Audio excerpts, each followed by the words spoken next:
Tapi sebelum menonton, jangan lupa klik tombol subscribe and loncengnya.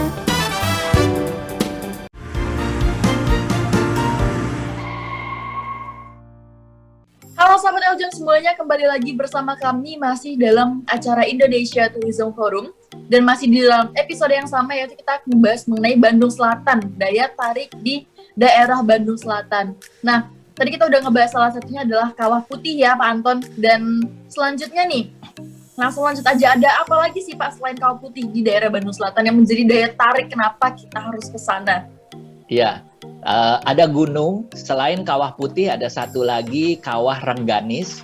Kawah Rengganis lebih banyak orang datang ke sana adalah mandi lumpur. Jadi ada lumpur-lumpur dari kawahnya itu, lumpurnya itu ke kulit. Katanya setelah dipakai lumpur daripada kawah ini nanti tambah muda katanya. Wah. Waduh, saya jadi pengen kesana nih Pak. Kebetulan saya belum kesana.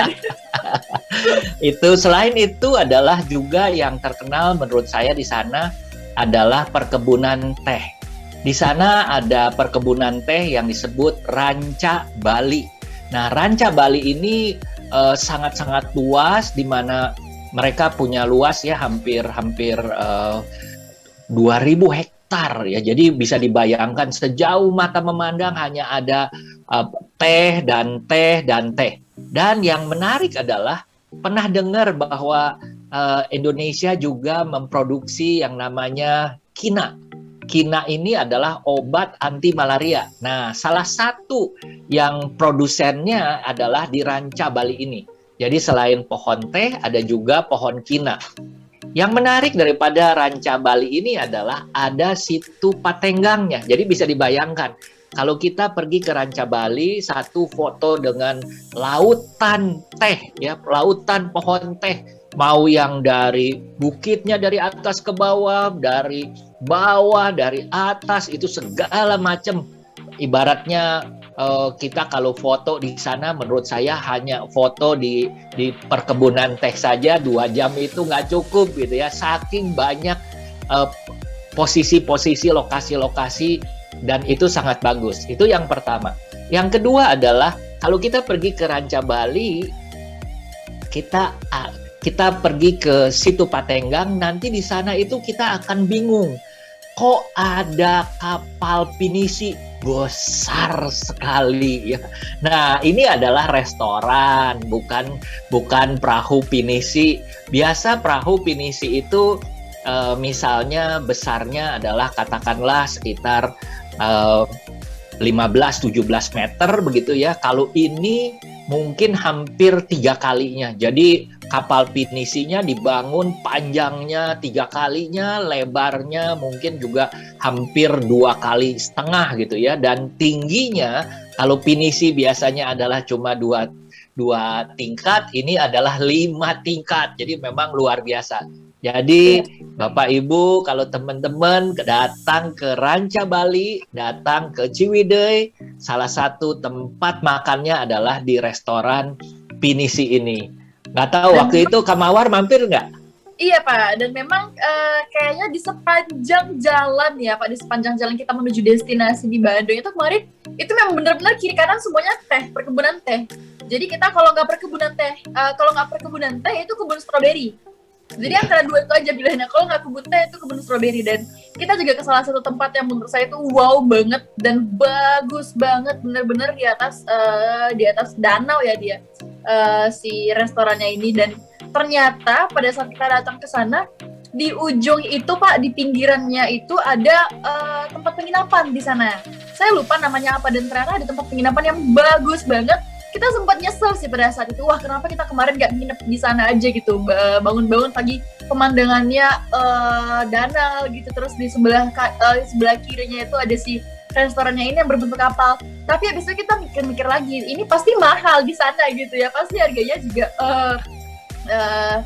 juga pasti lumayan. Sedangkan kita pada saat itu memang kita ala-ala backpacker lah ya, kita berusaha menghemat dana, kita berusaha untuk mengkompres dana sepadat mungkin, semurah mungkin seperti itu ya Pak. Dan memang ini bagus banget sih si tadi itu ya, restorannya benar-benar luar biasa banget. Pokoknya teman-teman sahabat Eljon kalau ke Bandung, apalagi ke daerah Bandung Selatan, wajib banget untuk pergi ke sana nih ya Pak. Pak Antun juga pasti udah pernah ke sana ya Pak? Iya, jadi penginapan di sana salah satunya yang menarik adalah menginap di tenda. Jadi glamping ya. Glamping di sana untuk menginap 2 orang memang terasa mahal karena biayanya adalah sekitar 1,5 juta. Tapi kalau menginap 6 orang, 8 orang menjadikan murah karena biayanya itu tendanya menjadi lebih besar, toiletnya, kamar mandinya ada di dalam, dan bisa dipakai antara 6 sampai 8 orang ya. Ada tenda yang 6 sampai 8 orang, itu jatuhnya kurang lebih kalau satu orangnya kurang lebih sekitar 300.000.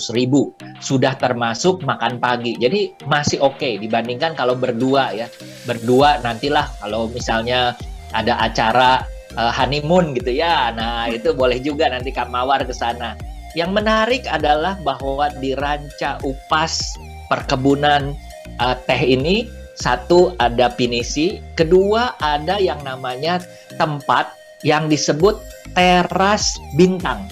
Teras bintang ini sebenarnya hanya foto stop di mana dia ada di posisi atas. Ada satu tempat yang berbentuk seperti bintang, kita bisa foto dari sana, dan setelah itu di pojok-pojokannya adalah foto stop yang bagus untuk pemandangan pohon teh. Selain itu, kita bisa naik perahu di situ Patenggangnya ini. Itu juga satu pengalaman yang menurut saya bagus. Dan yang agak unik adalah di sana disebutnya golesat. Golesat ini mirip dengan kita duduk lalu seperti kendaraan begitu ya, kita duduk, bukan sepeda, lalu dia bergeraknya adalah turun dari atas turun ke bawah, dan kita ada kemudinya. Satu-satunya yang kita ada adalah selain kemudi, kita di kaki itu ada pengereman ya. Nah, ini seru, dari atas gitu ya. Golesat. Golesat ini dalam bahasa Sunda ngegoes dan melesat, seperti kayak begitu gitu ya. Nah, ini satu tempat di sana. Keluar sedikit daripada Ranca Bali, kita pergi ke Ranca Upas. Nah, pasti Kak Mawar juga pergi ke sana karena ada rusaknya. Iya, rusaknya benar. Ya, rusaknya ini jinak-jinak karena setiap kali orang naik ke tempat penangkaran rusa, ini adalah selalu kasih makanan. Dan di sini juga tempat untuk camping. Jadi kalau tadi glamor campingnya, glampingnya adalah yang di Ranca Bali adalah mahal karena ada toilet dan lain sebagainya. Kalau di Ranca Upas, kita menyewa tenda untuk 3 orang, cukup bayar tendanya itu adalah 150.000. Toiletnya di luar, tempat tidurnya di dalam gitu ya. Tempat tidurnya sebenarnya cuma dialasin ini saja, tipis gitu ya, tempat tidurnya, kasurnya itu tipis. Dan itu cukup menyenangkan, tapi yang paling seneng adalah pagi-pagi kalau misalnya suhunya turun ke 10 derajat. Aduh, rasanya di Eropa, Kak Mawar. Bener ya Pak, tapi memang di daerah Bandung itu sebenarnya dingin sih, apalagi subuh itu memang dingin banget gitu ya Pak, sudah gini itu. Dan tadi di Ranca Upas memang salah satu atraksi yang bikin para pengunjung ini mau datang adalah ngasih makan rusa itu, si feeding si rusanya ini. Itu adalah memang pengalaman yang kita semua cari, dan kita memang se-excited itu. Kita bisa ngabisin kemarin mungkin berapa ratus ribu gitu cuma untuk beli makanan rusanya doang gitu ya. Dan habis itu kita ngerasa kayak, wah, ini kita tadi ngabisin berapa ratus ribu nih, nggak kerasa gitu ke makanannya, habis beli lagi nggak kerasa, ternyata duit kita habis cuma buat beli makan si rusanya aja. Karena memang segembira itu gitu loh, kita bisa ngasih makan rusa, dan rusanya memang sejinak itu gitu. Ya, menarik. Nah, selain itu yang menarik lagi tadi ya, kita sudah ke gunung, lalu kita sudah ke danau, sudah ke perkebunan teh. Ada lagi yang satu unik di sana adalah Arung Jeram. Jadi ada satu sungai Dan sungai ini cocok untuk arung jeram karena tidak semua sungai cocok untuk arung jeram. Syarat arung jeram itu adalah sungainya mengalir ya. Jadi ada aliran sungai di pertama. Kedua, batu-batunya itu tidak menghalangi. Karena kalau batunya besar, walaupun aliran sungainya keras, tetapi pakai perahunya nggak bisa lewat, itu juga nggak bisa. Nah, ini ada satu spot kurang lebih sekitar 1 jam sampai 1,5 jam, tergantung spotnya mau yang pendek mau yang panjang. Ini juga menarik untuk arung jeram. Cuma memang arung jeram ini perlu kita perhatikan. Pada musim hujan tidak selalu beroperasi. Kenapa? Kalau di airnya adalah besar, ini akan berbahaya sehingga mereka stop operasinya. Tetapi sebaliknya, kalau musim panas, airnya kurang, tidak bisa juga beroperasi ya. Ini hal-hal yang menurut saya adalah cukup baik dan menarik arung jeram. Nah, Benar, kita mungkin kemarin sempat arung jeram nggak? Kemarin kita sempat ke sana juga, cuman sayangnya waktu itu harusnya nggak terlalu kencang, Pak. Jadi kita waktu itu memang kurang, kita dapat sensasinya, cuman nggak sesuai ekspektasi kita gitu, karena memang harusnya nggak terlalu kencang. Jadi sampai kita sempat berencana bahwa kita bakalan datang lagi, tapi kita bakalan nyari tahu kapan nih bulan yang pas buat kita datang supaya pada saat kita main arung jeram itu cuacanya bener-bener pas dan juga ya kita puas lah gitu, seperti itu, Pak. Iya, itu menarik. Nah, kalau kita cerita tentang Ciwidey, kalau kita cerita tentang yang namanya Bandung Selatan, satu adalah udara dingin ya. Nah, kalau udara dingin ini kita pasti bertanya, makan apa di sana yang cocok kalau udara dingin? Nah, saya nggak tahu nih, Kak Mawar waktu ke sana makannya apa nih? Nah, kita sayangnya waktu itu lebih fokusnya ke tempat-tempat wisatanya sih, Pak. Jadi kita kalau untuk kuliner, kita saat itu sama sekali kita nggak ada jelajah kuliner. Nah, mungkin boleh Pak tanya kuliner apa sih yang wajib gitu, yang kita lewatkan pada saat itu? Iya. Nah, yang pertama sebenarnya dekat Ranca Bali, dekat Ranca Upas, dekat Kawah Putih, itu di pinggir jalan banyak warung-warung yang sebenarnya punya satu ciri khas, yaitu bandrek Abah. Jadi ada satu tukang bandrek, karena dia seorang laki-laki, kan bandrek ini bukan punya satu orang. Bandrek ini makanan minuman khas di daerah Sunda gitu ya, di tempat dingin biasanya ada bandrek. Bandrek itu adalah godokan rebusan gula aren dan jahe, lalu dikasih irisan kelapa. Nah, karena yang jualnya adalah seorang bapak-bapak, disebutlah abah. Abah itu bapak ya dalam bahasa Sunda. Nah, ini ada satu yang sangat terkenal, makanya disebutnya bandrek abah. Saking terkenalnya bandrek abah ini, kalau Kamawar datang ke sana, dari ujung ke ujung semua pasang pelangnya bandrek abah. Jadi kita kadang-kadang suka bingung. Brandnya sama semua, karena biasa ya, seperti kayak kita di lumpia Semarang, dari ujung ke ujung di Jalan Mataram itu semua lumpia Mataram asli katanya. Jadi kalau ditanya mesti dicoba. Kalau ditanya yang abah asli enaknya seperti apa? Sekarang ini mirip-mirip ya, karena ini bukan satu campuran yang bagaimana tadi, rebusan daripada air yang direbus dengan jahe, dengan gula aren, dikasih irisan daripada kelapa. Dan rasanya kalau kita minum itu di tempat dingin ya, bisa dibayangin ya, tempatnya dingin, minumnya jahe gitu ya, itu menarik sekali.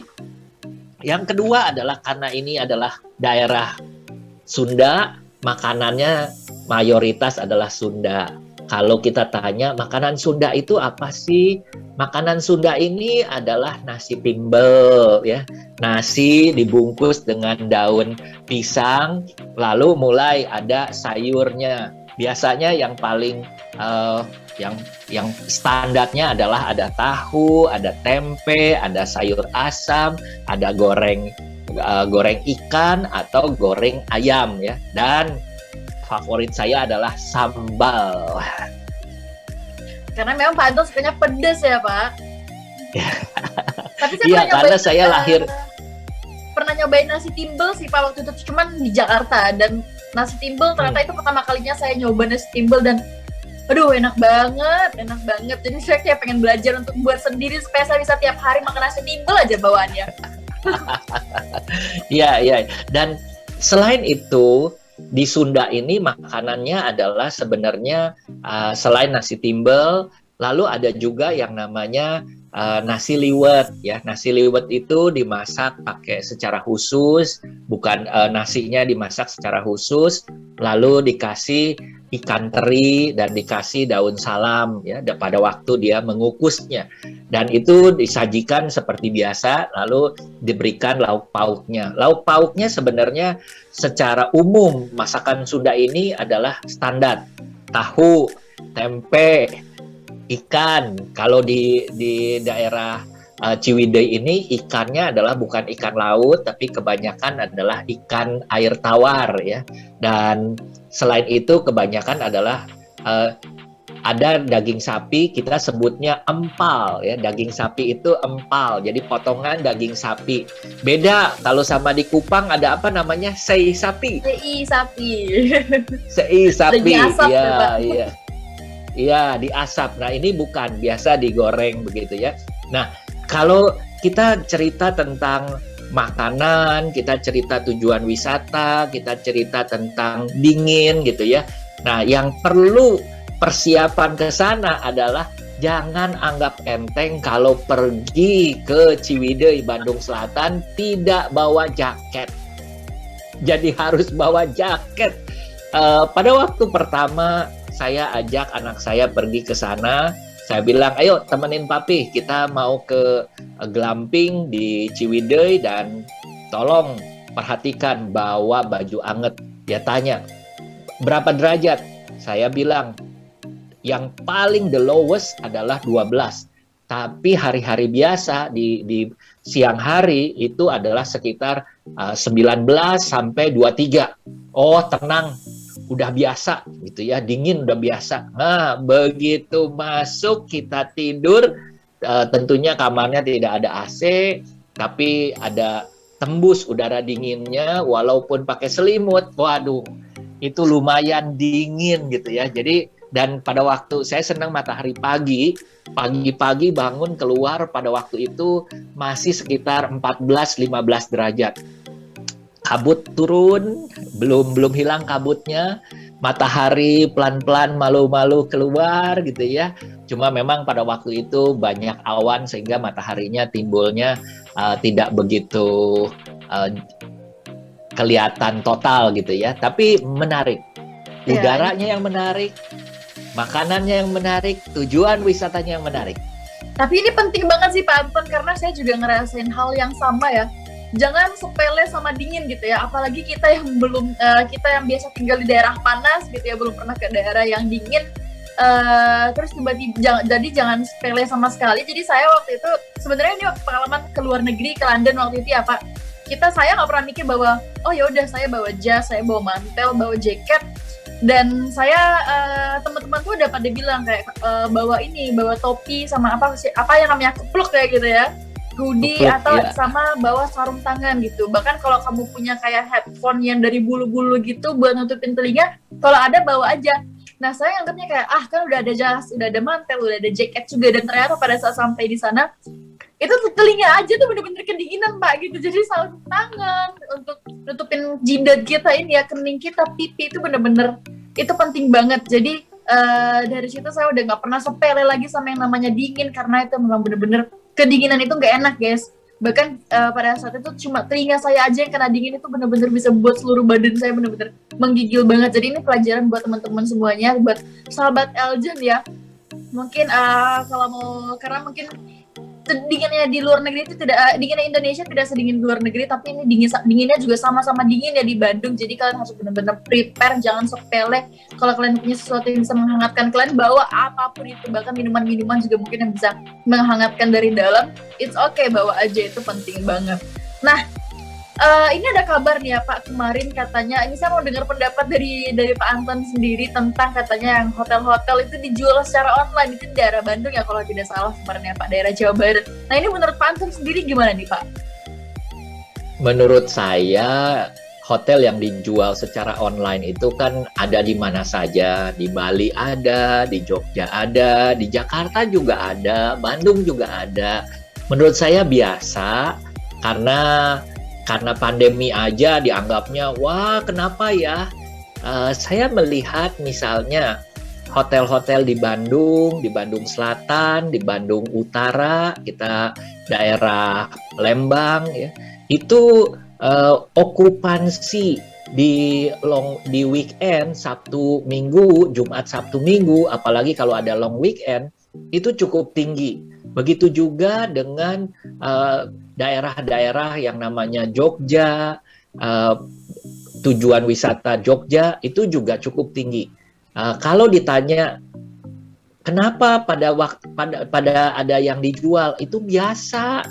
Kalau nggak ada pandemi, kalau lagi biasa juga ada yang jual beli, kan itu biasa. Jadi kadang-kadang ini menjadi berita saja gitu ya. Sama Jakarta juga kalau lagi rame ada yang mau jual, kan nggak apa-apa ya, jual biasa aja. Oke, berarti sebenarnya jual hotel secara online itu hal yang normal ya Pak, dan umum terjadi gitu ya Pak. Cuman kemarin tuh sempat heboh banget, katanya sempat sekitar 6-8 hotel katanya di Bandung dijual secara online, mungkin dan juga karena pandemi gitu ya Pak, jadi beritanya jadi bener-bener heboh, padahal sebenarnya ternyata penjualan hotel secara online itu adalah hal yang normal.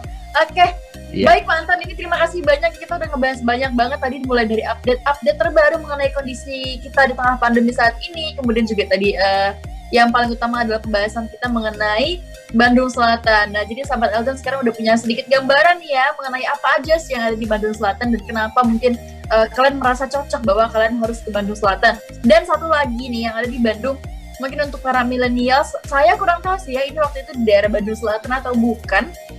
Itu ada rumah bekas main film Pengabdi Setan. Nah, jadi buat teman-teman mungkin yang suka horor, pengen apa ya? Pengen merasakan sensasi creepy gitu ya. Nah, teman-teman boleh ke Bandung karena itu di situ ada rumah bekas film Pengabdi Setan yang bisa menjadikan salah satu destinasi wisata juga buat teman-teman. Oke, Pak Anton, terima kasih banyak nih ya, dan kita akan kembali lagi tentunya sahabat Eljon semuanya nanti di minggu depan di episode selanjutnya. Jadi jangan khawatir karena sudah 1 jam juga kita menemani kalian. Maka dari itu saya Mawar Salem, Putri Pariwisata Indonesia dan juga Miss Tourism Metropolitan Internasional 2021 serta narasumber kita Anton Teddy, CEO TX Travel. Pamit undur diri dan sampai jumpa di episode selanjutnya. Terima kasih.